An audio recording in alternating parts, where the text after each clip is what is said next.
ব্যবসায়ী স্তরে যারা দায়িত্বশীল পদে আছেন, এর মধ্যে আছেন রাজপথে তারই নেতৃত্বে করোনাকালীন সময়ে এবং আসলামের নেতৃত্বে এখানে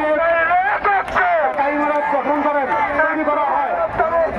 করোনাকালীন সময়ে তৈরি করা হয়, যা আমাদের এই মাঠের দানকৃত সম্পত্তি 1.7 একরের মধ্যে সেটা অবস্থিত।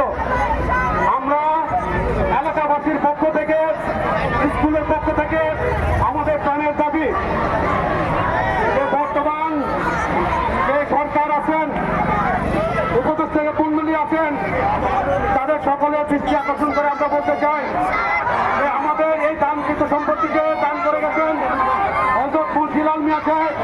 তার দানকৃত সম্পত্তি 1.7 একর পুরোনো আমরা পরিপূর্ণভাবে উদ্ধার করতে চাই এবং আপনাদের সহযোগিতা চাই। এটা আমাদের এলাকাবাসী প্রাণের দাবি, স্কুলের দাবি এবং আমাদের জনগণের দাবি এবং আমাদের রাজনৈতিক যত ধরনের রাজনৈতিক দল আছে সকলের প্রাণের দাবি। কারণ এই 10 নং ওয়ার্ডে আমাদের খেলার কোনো মাঠ নাই। এটা উন্মুক্ত করার জন্য, অবমুক্ত করার জন্য, দখলমুক্ত করার জন্য যেখানে যা যা শহরে যেতে হয়, যার যার কাছে ভোগ করতে হয়, আমাদের যে দলেই থাকি না কেন সকলকে ঐক্যবদ্ধভাবে একই মতে মতাদর্শ হয়ে এই মাঠ আমরা উত্তর করার জন্য সকলে আমরা একত্রিত থাকতে চাই।